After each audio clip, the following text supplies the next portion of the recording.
예, 하나님 말씀 마태복음 12장 46절에서 50절까지 보도록 합니다.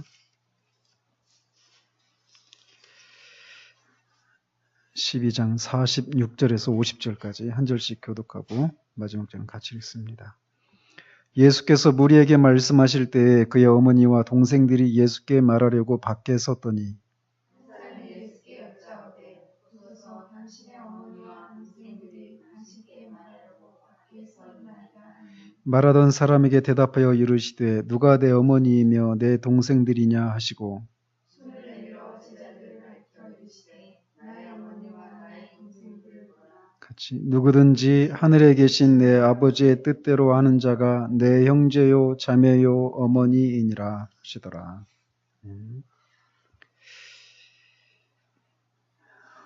지난주에는 예수님이 과연 메시아라면 그 메시아에 합당한 그런 표적을 보여달라라고 말하는 사람들을 악하고 음란한 세대라고 이렇게 꾸짖으시고 그들이 원하는 표적 대신에 요나의 표적, 즉 주님의 부활을 통해서 자신이 메시아이심을 드러내실 것을 이렇게 말씀하신 것을 이렇게 우리가 살폈습니다. 그리고 이 악하고 음란한 세대가 나중 형편이 처음보다 더 나빠질 것을 경고하시는 내용을 우리 같이 살폈습니다. 오늘은 그렇게 예수님께서 사람들과 말씀을 하시는 중에 예수님의 모친과 동생들이 찾아온 사건에 대해서 살펴보도록 합니다. 주님은 주님의 가족들이 자신을 찾으러 왔다는 얘기에 우리에게 또 매우 위로가 되는 말씀을 이렇게 하시는데, 즉 아버지 하나님의 뜻대로 행하는 자가 자신의 가족이다, 이런 말씀을 하시는 겁니다. 여기서 우리는 많은 위로를 얻게 되는데, 이 말씀이 주는 위로를 더 깊이 이해하려면 이렇게 말씀하시는 정황을 이해하는 것이 도움이 됩니다. 어떤 상황 가운데 이런 말씀을 하셨는가라는 거죠. 그래서 이 똑같은 사건을 기록하고 있는 마가복음, 누가복음 이런 것들을 이렇게 살펴서 같이 이렇게 종합해 보면 우리가 주님이 어떤 맥락에서 이런 말씀을 하셨고 그런 맥락에서 하신 말씀이 왜 우리에게 위로가 되는지를 알 수가 있습니다. 그래서 이렇게 보시면 똑같은 사건을 누가복음 3장, 누가복음 8장, 마가복음 3장 여기서 기록하고 있는데 주님은 지금 어떤 사람의 집 안에 계셨던 것으로 보입니다. 그래서 지금 예수님의 당신의 어머니와 동생들이 밖에서 기다리고 있다, 이런 얘기를 한 거 보니까 집에 있다라는 거죠. 그리고 이 마태복음 13장 1절도 그날 예수께서 집에서 나가사 이렇게 되어 있어서 예수님은 어떤 사람의 집 안에서 계시면서 이 바알세불 논쟁을 하신 거예요. 그리고 우리가 지금 이 바알세불 논쟁을 한 3주 걸쳐서 살펴봤잖아요. 그죠? 그래서 이게 좀 길게 한참 동안 계신 것 같은데 사실은 몇 시간 안 되는 사건이죠. 그죠? 그런데 어쨌든 이렇게 주님이 그 집 안에서 이 바리새인들과 바알세불 논쟁을 이렇게 하시는 동안에 그 안에 사람들이 굉장히 많았던 거예요. 그래서 누가는 이 무리로 인해서 예수의 어머니와 그 동생들이 왔지만 무리로 인해서 가까이 하지 못했다, 이렇게 말하고 있습니다. 너무 많아가지고 예수님이 갈 수가 없는 그런 상황이었다라는 거죠. 그러니까 예수님이 그렇게 집 안에서 이 바알세불 논쟁을 하고 있었는데 이 바알세불 논쟁을 하기 전에 그 집에 막 들어갔을 때 일어났던 사건도 마태나 누가는 기록하고 있지 않지만 마가는 기록하고 있는 것을 봅니다. 그래서 마가복음 이 3장에서 이제 그 사건을 보는데 먼저 하기 전에 이렇게 주님의 가족들이 오기 전에 주님은 우리가 몇 주 동안 살핀 그런 내용의 그런 말씀을 하신 거예요. 그 바알세불의 힘을 빌어서 귀신을 쫓아냈다, 이런 바리새인들의 모함이 터무니없는 것이고 메시아라는 표적을 보여달라라고 하는 이런 요구에도 요나의 표적밖에는 보여줄 수 없고 이런 이 표적을 요구하는 너희들의 형편이 나중에 더 악하게 될 것이다, 이렇게 경고하시는 이런 말씀을 하고 계셨던 거예요. 이 집 안에서. 그런 동안에 이제 밖에서 기다리고 있었다라는 거죠. 그런데 이 누가복음에는, 이 마태복음에는 이렇게 그냥 이 표적을 더 이상 요나의 표적 이유는 보여줄 게 없다. 우리가 지난주에 살펴본 그런 내용으로 끝나고 있는데, 누가복음에는 이런 말씀이 기록되어 있어요. 즉 예수님께서 귀신의 힘을 빌어서 바알세불의 힘을 빌어서 귀신을 쫓아냈다. 이건 말이 안 된다. 이런 논쟁을 한 끝에 이런 말씀이 기록되어 있습니다. 이 말씀을 하실 때 무리 중에서 한 여자가 음성을 높여 이르되 당신을 뵌 태와 당신을 먹인 젖이 복이 있나이다 하니 예수께서 이르시되 오히려 하나님의 말씀을 듣고 지키는 자가 복이 있느니라 하시니라. 이렇게 말씀하시는 게 기록이 되어 있습니다. 그러니까 이 여자가 누구인지는 몰라요. 그렇지만 아무도 이 여인은 우리 주님이 이런 가르침 속에 들어있는 어떤 신적인 권위를 발견하고 당신의 모친이, 당신을 낳은 모친이 정말 하나님의 특별한 복을 받은 여인이 분명하다. 그 여인은 얼마나 복된 여인인가 이렇게 칭송을 했단 말이에요. 그러니까 주님이 오히려 하나님의 말씀을 듣고 지키는 자가 복이 있다. 이렇게 대답을 하신 거예요. 즉 여인의 생각은 이렇게 놀라운 아들을 둔 육신의 어머니가 얼마나 복이 있을 것인가 이렇게 생각을 한 것인데 주님은 나와 육신적으로 관계를 맺고 있느냐 아니냐 이것에 의해서 복이 있고 없고가 아니다. 나와 육신적으로 관계를 맺고 있지 않을지라도 그가 하나님의 말씀을 듣고 지키는 자라면 그런 복이 있는 자다. 이렇게 대답을 하셨단 말이에요. 그러니까 이 여인에게 주님이 말씀하신 것도 오늘 우리가 살펴보려고 하는 것과 일맥상통하는 내용이죠. 그죠? 자, 그렇다면 이 예수님의 가족이 왜 예수님을 찾아왔을까라는 겁니다. 그냥 다른 사람들이 찾아온 목적과는 다른 목적을 가지고 있었다라는 거죠. 여기에 대해서 이제 크게 두 가지 의견으로 나뉩니다. 학자들 간에. 그래서 그 가족들이 찾아온 목적이 동기가 좀 긍정적으로 해석하는 사람이 있고 또는 부정적으로 해석하는 이 두 가지 의견으로 이렇게 크게 나뉘는데 저는 두 의견 중에 부정적인 이유로 그들이 찾아왔다라고 저는 봅니다. 그 근거로 바알세불 논쟁을 벌이는 그 사건을 기록하고 있는 게 이 마가는 3장 22절부터 기록하고 있습니다. 그런데 그 일이 있기 전에 그 집에서 이런 논쟁이 있는데 20절, 21절 보면 마가복음 3장 20절, 21절 보면 이렇게 되어 있어요. 집에 들어가시니 무리가 다시 모임으로 식사할 겨를도 없는지라 예수의 친족들이 듣고 그를 붙들러 나오니 이는 그가 미쳤다 하밀러라. 이렇게 기록하고 있어요. 그리고 나서 바알세불 논쟁이 이어져요. 그리고 요나의 표적 얘기도 나오고. 그러니까 이 예수님의 제자들이 근데 여기서 예수의 친족들이 그를 붙들러 왔다 이렇게 돼 있는데 여기서 친족들이라고 하는 말이 문자적으로는 그에게 속한 자들 또는 그 곁에서 난 사람들 이런 뜻입니다. 문자적으로는. 그런데 이거를 또 어떻게 보면은 그의 친구들 또는 그의 제자들 이렇게도 해석할 수 있어요. 그런데 이 3장 20절 21절이 바알세불 논쟁이 일어나는 그 집에서 일어난 사건을 기록하고 있거든요. 그게 30절까지 기록되어 있고 31절에서 35절까지는 예수님의 어머니와 동생들이 찾아온 사건이 기록되어 있어요. 똑같이. 마태와 똑같이. 그러니까 이게 같은 장소에서 일어난 일이란 말이에요. 그래서 이 문맥을 가지고 살펴보면 이 친족들이라고 하는 이 말이 예수님의 가족들이라고 할 수 있다는 거죠. 이게 문맥 속에서. 즉 예수님이 20절에 있는 것처럼 무리가 너무 몰려드니까 식사할 겨를도 없었어요. 쉴 수 없는 그런 활동을 하고 있는 그 소식을 들었죠. 예수님의 가족들도, 어머니도, 그의 동생들도. 그래서 그런 게 예수님의 그 가족들이 예수님이 많은 능력을 행하고 막 병든 사람, 귀신 들린 사람, 이런 사람들이 막 모여든다. 그 얘기가 이제 앞에 있거든요. 마가복음 3장 20절 앞에 보면 예수님이 12제자를 이렇게 부르는 장면이 있고, 그 예수님이 하신 사역에 대한 얘기들이 간략하게 기록되어 있는데, 거기에 그런 장면이 나온단 말이죠. 그래서 이제 그 이두메 지역, 그 이방인 지역에서까지도 다 몰려오는 거예요. 갈릴리 지역에 있는 사람들만 몰려오는 게 아니라 소문이 막 나가지고, 그런 상황이어서 식사할 겨를도 없을 정도로 그렇게 바쁜 그런 상황 가운데 있다라는 것을 예수님의 가족들도 알았죠. 예수님의 주 활동 무대가 갈릴리 지역의 가버나움이었으니까 말이에요.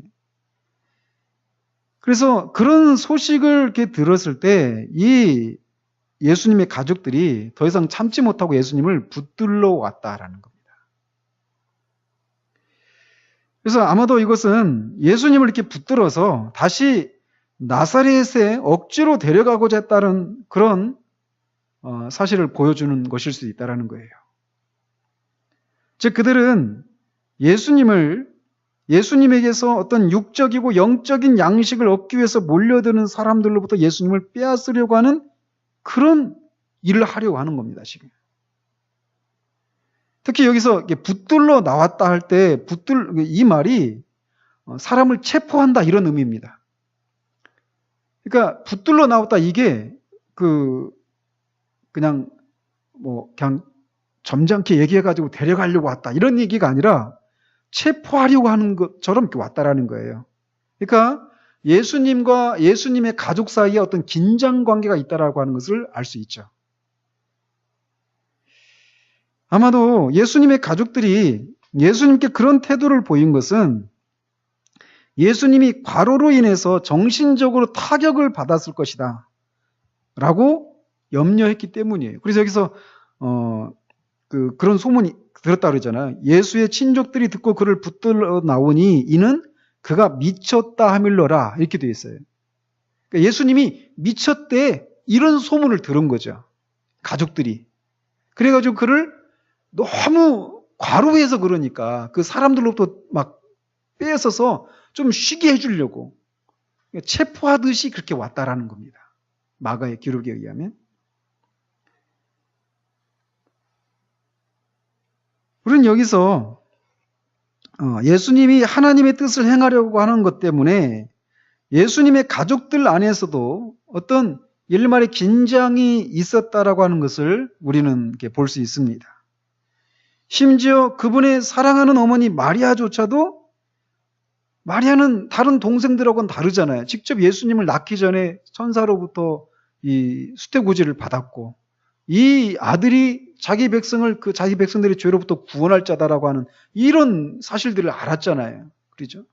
그리고 예수님이 12살에 그 예루살렘 성전에서 잃어버렸을 때 그때 그 사건도 그렇고 목자들이 찾아왔을 때도 그렇고 동방박사가 찾아왔을 때도 그렇고 예수님이 특별한 소명을 받은 그런 하나님의 아들이라고 하는 것을 마리아는 알고 있었단 말이에요. 그럼에도 불구하고 마리아조차도 예수님의 동생들과 함께 예수님을 이해하지 못했던 거죠. 그들은 예수님의 정신적인 상태를 이렇게 미쳤나 봐 이렇게 의심하고 그를 집으로 데려가려고 그렇게 온 것입니다. 근데 분명 그들의 태도는 예수님을 사랑하는 마음이 분명히 있었을 거예요. 그들이 보기에 주님은 식사할 겨를도 없이 너무나 많은 일들을 감당하느라고 정신적으로 너무나 힘들었을 것이다라고 판단했던 거죠. 또한 이 주님이 이미 안식일에 한편 손 마른 사람을 고쳐주셨을 때 바리새인들이 죽이려고 했잖아요. 그래서 이 바리새인들과 이 종교 지도자들이 자기 아들 예수를 죽이려고 한다라고 하는 얘기도 들었겠죠. 그래서 그런 위험에 처하게 되었다라고 하는 것을 알고 주님을 그런 위험으로부터 피하게 하려고 하는 그런 의도도 분명히 있었을 것입니다. 이런 측면에서는 좀 긍정적인 그런 어떤 생각을 가지고 이렇게 시도했다 할 수도 있어요. 근데 또 한편에서 보면 그들은 주님이 일종의 광신주의에 빠져 있을지도 모른다라고 하는 그런 생각도 있었던 것으로 보입니다. 그들이 그런 생각을 할 수 있었던 것은 주님이 이렇게 공생애를 하기 전까지 30년 동안 같이 살았잖아요. 집에서. 동생들 입장에서는 오빠하고 형이란 말이에요.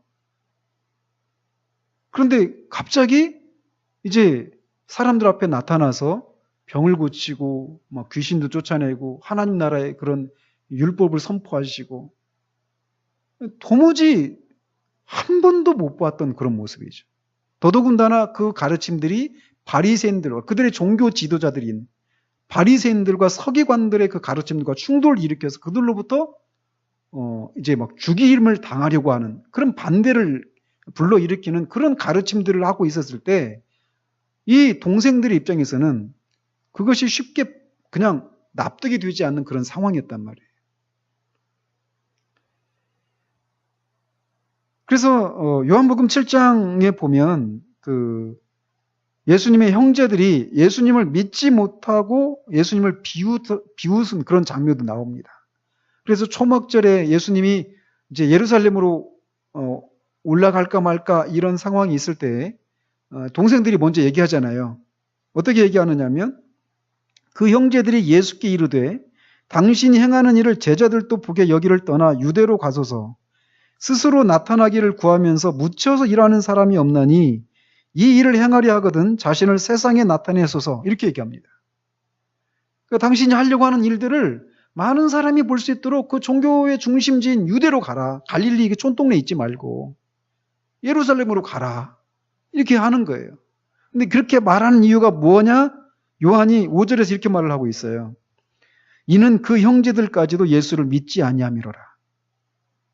그러니까 이 예수님의 동생들도 아직까지는 예수님의 이 정체를 모르고 있는 거예요. 그냥 자기 형일 뿐이에요. 물론 나중에 그의 가족들은 모두 예수 그리스도의 그 죽으심과 부활을 통해서 예수 그리스도에 대한 바른 이해와 신앙을 이제 가지게 되죠. 그리고 오순절에도 같이 등장하고 나중에 그 예수님의 동생이었던 야고보는 이 야고보 사도로서 이제 예루살렘의 아주 기둥 같은 그런 존재로 역할을 하죠. 그렇지만 이 당시까지만 해도 그의 가족들조차도 예수님의 정체와 그의 사역에 대한 이해가 부족하거나 또는 오해가 있었기 때문에 이렇게 예수님을 체포하듯이 오히려 예수님을 생각한다고 하면서 한 행동이 오히려 하나님 나라의 일이 진척되는 것을 방해하는 그런 존재로 이 자리에 서고 있었다라는 거예요. 그런 상황이었을 때 예수님의 마음이 어떠했을까라는 거죠. 그러니까 가족들조차도 예수님의 정체와 예수님이 하시려고 하는 일들을 모르는 거예요.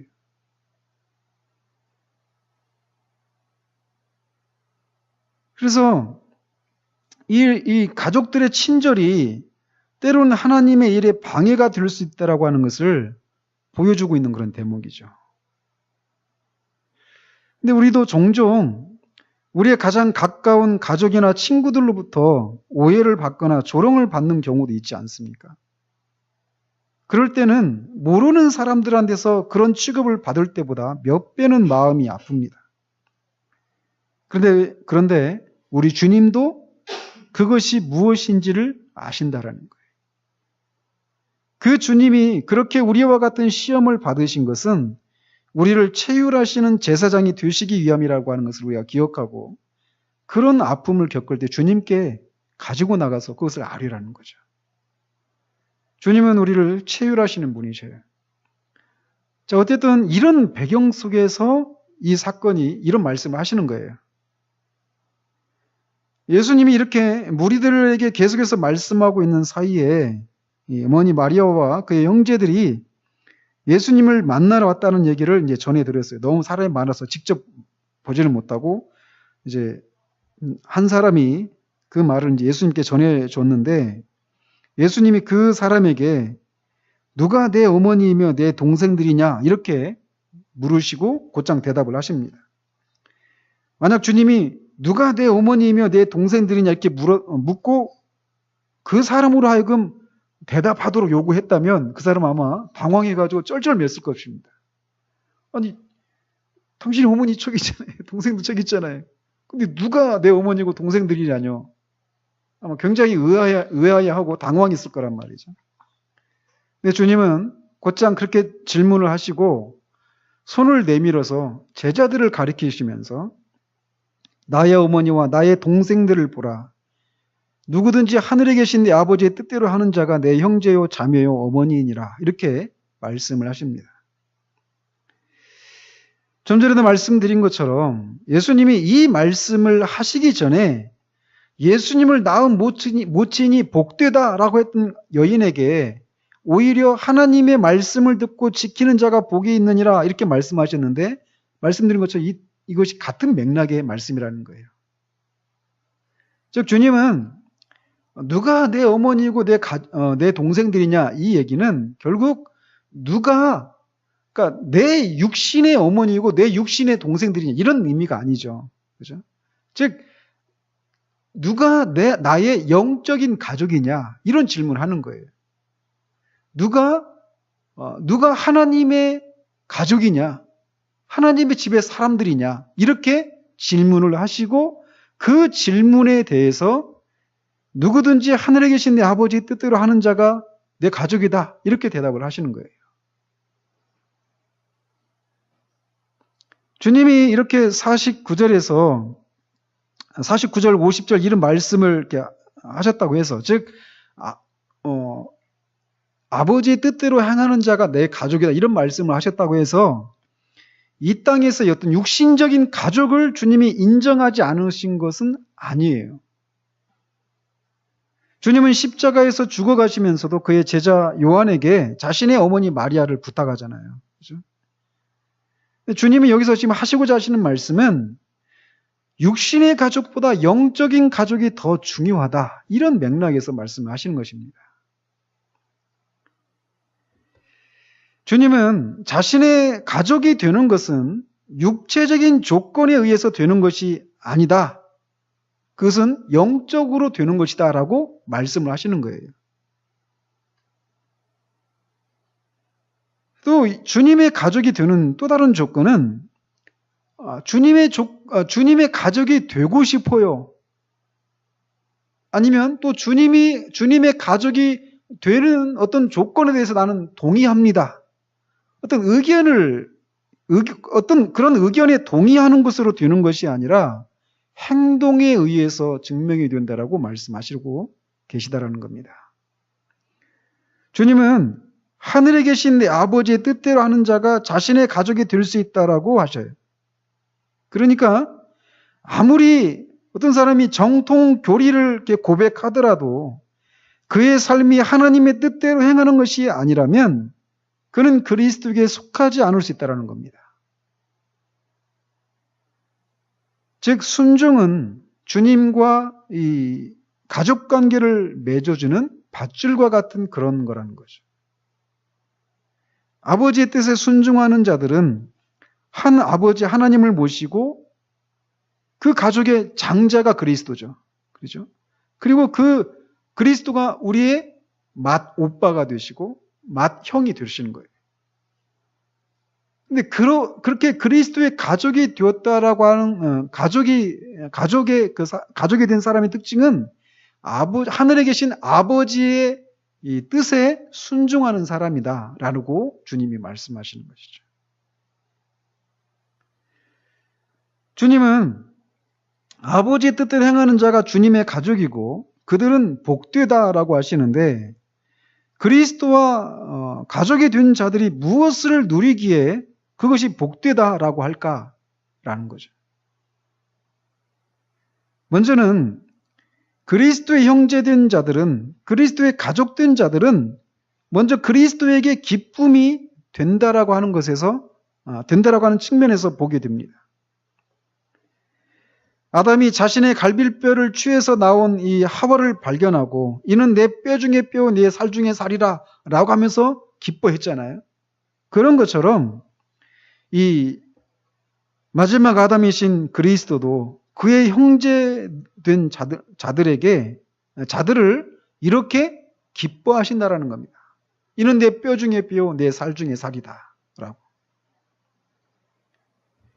이것을 한번 생각해 보십시오. 하나님과 그리스도를 대적하고 원수되었던 사람들이 다 그리스도 가족이 되기 전에 사람들의 상태잖아요. 그죠? 그런데 그랬던 사람들이 구원을 받고 하나님과 그리스도를 사랑합니다. 라고 말하는 것은 놀라운 기적 중의 기적이에요. 또한 하나님과 그리스도를 사랑한다라고 고백하는 것은 큰 특권이고 영광이란 말이죠.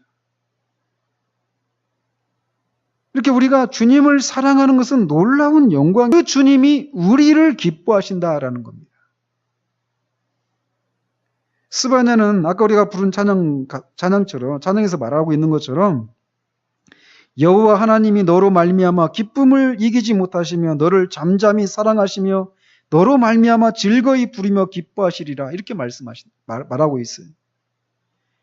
우리가 하나님을 기뻐하는 것도 놀라운 일이지만 하나님이 우리를 기뻐하신다, 하나님이 우리를 사랑하신다, 이것은 더 큰 특권이고 놀라운 것이라는 거죠. 그래서 아가서 4장 9절에서는 내 누이 내 신부야 네가 내 마음을 빼앗았구나, 네 눈으로 한 번 보는 것과 내 목에 구슬 한 꿰미로 내 마음을 빼앗았구나, 이렇게 노래하고 있어요. 폴 오셔가 이걸 이렇게 하잖아요. 그러니까 내 눈으로 한 번 보는 것과 그것이 내 마음을 빼앗았다, 이렇게 말하고 있어요. 그래서 폴 오셔가 설교에서 그러잖아요. 한번 딱 쳐다보면 하나님 막 심장이 뛴다고. 그리스도의 형제가 되었다라고 하는 것은 바로 그렇게 우리가 주님의 기쁨이 되었다라고 하는 것을 의미해요. 우리가 사랑하는 사람에게서 끊임없이 확인받고 싶어 하는 게 있잖아요. 사랑의 특징은 무엇이냐면요, 항상 그 사랑을 내가 사랑받고 있다라고 하는 것을 확인받고 싶어 하는 것이 사랑의 특징입니다. 사람들 사이에서도 마찬가지예요. 그러니까 내가 아내로부터 또는 아이들, 자녀들로부터 또는 남편으로부터, 부모로부터 내가 사랑을 받고 있구나, 이것을 확인받고 싶어 하는 것이 사랑의 특징이란 말이에요. 그런데 가장 순결하고 완전하신 그 하나님이 우리를 사랑하신다. 그리고 우리가 눈길만 한 번 줘도 하나님의 마음이 빼앗겠다라고 말하는 그런 사랑으로 우리를 바라보신다. 이거는 인간이 누릴 수 있는 것 중에 가장 큰 복이에요. 나중에 로마서 강의를 하면서도 말씀드리겠지만 신자라고 하는 존재가 바로 그런 존재예요. 하나님의 기쁨이 되어 있다라는 거예요. 뿐만 아니라 그리스도의 가족이, 그리스도의 형제가 되었다라고 하는 것은 우리가 그의 연민의 대상이 되었다라고 하는 것을 의미합니다. 그래서 그의 형제들인 우리가 이 땅에서 이런저런 고난과 환난을 당하는 것에 대해서 그분은 끝이 없는 연민을 느끼셔요. 이 말은 곧 이 땅에서 주님의 형제들이 겪는 고난에 대해서 주님은 같은 마음을 품으신다라는 거예요. 그래서 그의 형제들이 당하는 고난은 주님이 당하는 고난이고 그의 형제들이 당하는 핍박은 주님을 핍박하는 것으로 주님이 생각하신다는 거예요. 그래서 사울이 교회를 핍박하는 것에 대해서 주님이 그렇게 말씀하시잖아요. 사울아, 사울아, 네가 왜 나를 핍박하느냐. 한 번도 사울은 주님을 만난 적이 없어요. 그 주님을 믿지도 않았어요. 그는 다만 그 예수가 부활했다, 그가 하나님이다, 메시아다, 이런 얘기를, 황당한 얘기를 하니까 이거는 하나님에 대한 신성 모독이다 하면서 교회를 없애려고 했죠. 그런 것을 전하는 사람들 다 잡아다가 감옥에 가뒀던 그 사람이 사울이란 말이에요. 그러나 한 번도 예수님을 본 적도 없고 예수님 직접 상대한 적도 없이 교회를 핍박했는데 주님의 평가는 왜 나를 핍박하나, 이렇게 말씀하시는 거예요. 즉 그리스도의 형제가 되었다라고 하는 것은 그리스도의 형제가 받는 고난과 핍박이 그리스도가 받는 핍박과 고난이 되는 거예요. 그런 식으로 생각해 보신 적이 있습니까?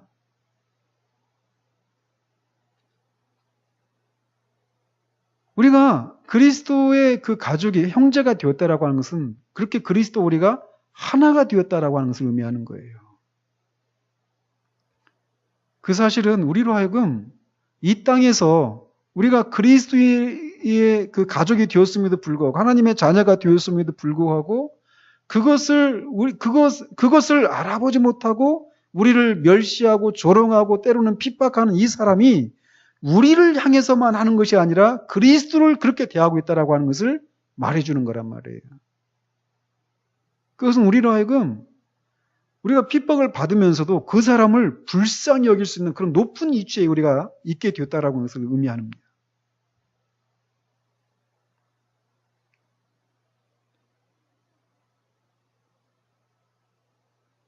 만약 이 땅에서 주님을 인해서 핍박을 받는 것이 곧 주님을 핍박하는 것이다라고 하는 것을 안다면 누가 우리를 건들겠어요? 그렇지 않겠어요? 모르니까 하는 거죠. 그래서 그들을 불쌍히 여길 수 있는 거예요. 날 건들면 큰일 나는데. 나를 건드는 게 아니라 주님을 건드는 거란 말이에요. 그래서 주님이 그런 말씀하시잖아요. 내 눈동자를 건드렸다라고. 이스라엘을 향해서. 이 열방이 이스라엘을 그렇게 침략하는 것에 대해서 내 눈동자를 건드린 것이다라고 말씀하시잖아요.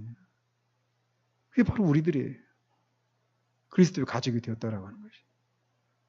이렇게 초라한데요? 맞아요. 또한 주님의 형제가 가족이 되었다라고 하는 것은 우리가 그의 형제가 되었다라고 하는 것은 그리스도와 함께 같은 후사, 즉 상속자가 되었다라고 하는 것을 의미합니다. 사도 바울은 말합니다.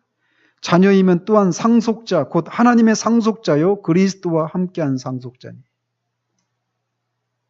우리가 하나님 나라의 그 기업을 물려받을 상속자가 되었다라는 거예요. 누구와 함께? 그리스도와 함께. 그래서 그리스도가 누리는 그 영광을 우리가 누리게 된다라는 거예요. 우리가 그리스도가 되는 건 아니지만. 또 그리스도의 자녀들, 그리스도의 가족이 된 자들은 그리스도와 함께 왕노릇한다고 성경이 말합니다. 이기는 그에게는 내가 내 보좌에 함께 앉게 하여 주기를 내가 이기고 아버지 보좌에 함께 앉은 것과 같이 하리라. 그렇기 때문에 그리스도의 가족들이 복되다라고 주님이 말씀하시는 거예요. 그런데 주님은 여기서 누구를 가리키면서 말씀하시냐면 그의 제자들을 손으로 가리키시면서 이 말씀하고 계십니다. 이 제자들이 어떤 사람들입니까? 이 사람들은 앞에서도 풍랑이 일어날 때 막 두려워 떨었잖아요. 근데 주님이 책망하시죠. 믿음이 작은 자들아. 근데 나중에 마태복음 16장에서도 믿음이 작은 자다 이렇게 말합니다. 즉 이들의 믿음은 정말 연약한 자들이었어요. 그리고 심지어는 이 제자들 중에 한 명인 베드로는 주님을 모른다라고 3번이나 맹세하면서까지 부인하잖아요. 그죠? 죽음의 위협 앞에서. 그렇게 연약한 자였어요. 그런데 주님이 그런 제자들을 가리키면서 이들이 내 형제다, 내 동생들이다, 내 어머니다, 내 자매다라고 말씀하시는 거예요. 히브리서 2장 11절에 거룩하게 하시는 이와 거룩하게 함을 입은 자들이 다 한 근원에서 난지라. 그러므로 형제라 부르시기를 부끄러워하지 아니하시고 이게 말씀하시죠.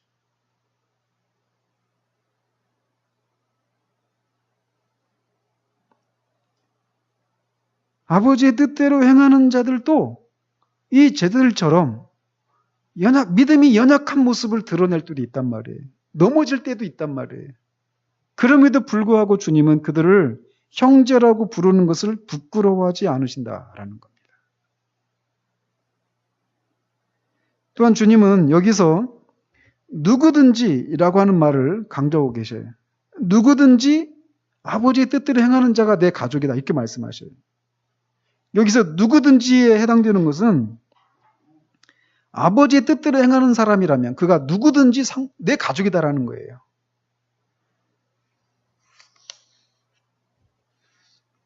즉 그의 신분이 높거나 낮거나 많이 배웠거나 못 배웠거나 가난하거나 부자거나 인종과 민족과 국가를 막론하고 남녀노소를 막론하고 그가 누구든지 아버지의 뜻대로 행하는 자라면 그는 그리스도의 형제다라고 불리게 된다라는 겁니다. 물론 여기서 우리가 뭐 한 가지 이렇게 짚고 넘어간다면 이 그리스도의 가족이 되는 것이 행위를 통해서 그리스도의 가족이 되는 건 아니에요. 그죠? 가족이 되었다라고 하는 것을 행위를 통해서 드러내는 거죠. 특별히 지금 주님의 이게 제자들을 가리켜서 내 가족들이다 이렇게 말씀하시는데 이 제자들은 주님이 선택한 사람들입니다. 그죠? 내가 주님의 제자가 되겠습니다 하면서 온 사람들이 아니라 주님이 불러내신 자들이에요. 즉 그리스도의 가족이 되는 것은 선택에 의한 것이지 행위에 의한 것은 아니에요. 그럼에도 불구하고 그리스도의 가족이 된 사람은 행위를 통해서 그의 가족이 되었다라고 하는 것을 드러내기 마련이라는 것입니다.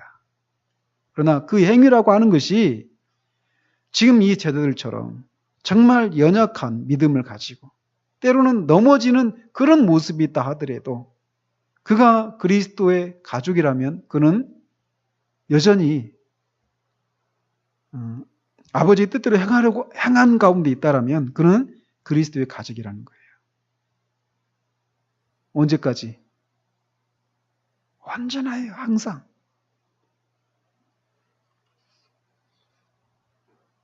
그리스도의 가족이 되었다라고 하는 것의 영광을 아시겠습니까?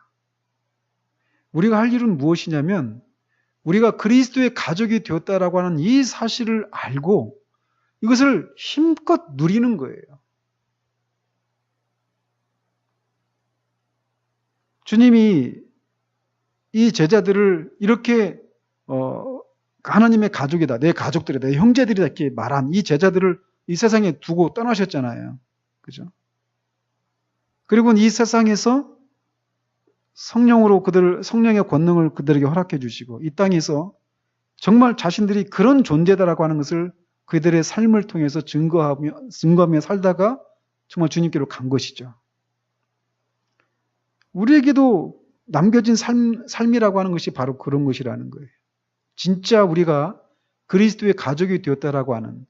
그래서 그리스도의 가족이 된 자들은 아까도 몇 가지 말씀을 드렸지만 그런 측면에서 복되다라고 하는 이 사실을 실제로 우리의 삶을 통해서 증거하고 실증하는 그런 삶을 살아가야 되는 것이 우리들의 삶의 이유라는 겁니다.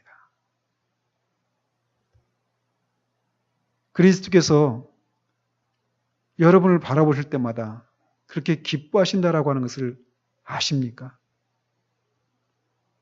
그리스도가 정말 여러분이 겪고 있는 그런 고난과 환난과 핍박 이런 것을 알고 계시고 아까도 우리가 그 찬양 가사에서 우리의 작은 신음에도 응답하시고 그런 분이셔서 정말 우리가 그 고난받는 그 상황 가운데서 막 있을 때 주님이 막 한달음에 달려오셔서 우리를 그 상황 가운데서 건지시고 우리를 도우시는 그런 분이라고 하는 것을 아시느냐라는 거예요.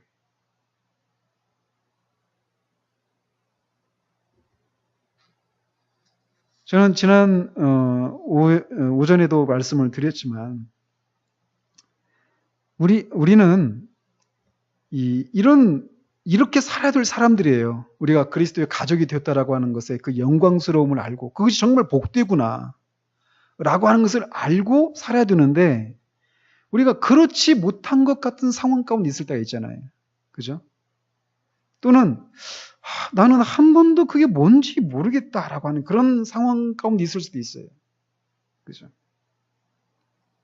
그럴 때 우리는 어떻게 해두느냐면 성경은 분명히 이렇게 그리스도의 가족된 사람들은 이런 측면에서 복되다라고 말하는데 나는 이것이 무엇인지를 몰라요. 하나님이 나를 기뻐하신다. 하나님이 나를 기뻐하신다면 나도 하나님을 향해서 그런 마음이 있어야 되잖아요. 하나님을 기뻐하고 사랑하고 더 가까이 하고 근데 오히려 하나님을 내가 부담스러워하고 또는 두려워하고 그런 마음 상태라면 뭘까 나는 과연 어떤 사람일까 하나님 앞에서 이런 질문을 가져야죠. 그죠? 그런 질문을 가지면서 하나님 앞에 하나님 나는 누구입니까? 이런 질문을 던지는 과정 가운데서 상한 심령이 생겨나는 거예요. 이미 하나님의 자녀가 된 사람들이라 하더라도 내가 분명히 하나님의 자녀인데 내가 그리스도의 가족인데 왜 나는 그런 영광스러움을 누리며 살지 못할까? 이런 생각을 하면서 하나님 앞에 상한 심령으로 그 영광스러움을 나도 정말 드러내고 살 수 있도록 그래서 하나님께 영광을 돌려드리도록 그렇게 하고 싶은 마음에서 상한 심령이 생겨나게 된다는 거예요. 그래서 말씀드리고 싶은 건 우리가 성경에서 말하는 그리스도인은 어떤 사람이다 이런 정의가 딱 내려지잖아요. 그리스도의 가족은 어떤 사람이다. 그들은 어떤 영광을 누린다. 이런 것을 들었을 때 우리가 그리스도의 가족은 저런 사람들이구나. 이런 복을 누리는 사람이구나. 이 정보로만 가족이 있으면 안 된다는 거예요. 그것을 듣고 난 뭐지? 난 저기서 말하고 있는 것을 아나? 난 분명히 그리스도인이라고 생각하는데 나는 왜 저걸 모르지? 이런 생각을 가지고 정직하게 하나님 앞에 그 마음을 가지고 나가서 하나님 정말 나는 누구입니까? 묻는 과정 속에 상한 심령이 생기는 거예요.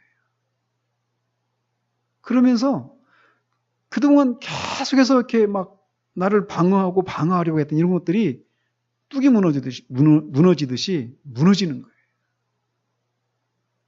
그러면서 진짜 여기서 말하는 것들을 확인받게 되는 일들이 생겨나는 거예요. 우리 모두가 진짜 그리스도의 가족이 되었다라고 하는 것, 그리스도의 그런 형제가 되었다라는 사실에서 그런 사람들이 누리게 되는 그 복이 진짜 우리의 것임을 우리가 힘써 누림을 통해서 정말 이 말씀대로 주님의 말씀대로 아버지의 뜻대로 행하는 자가 복되다라고 하는 이 말씀이 진짜 우리의 말씀이 되어지는 그런 일들이 있기를 우리 주님 여러분으로 축원드립니다.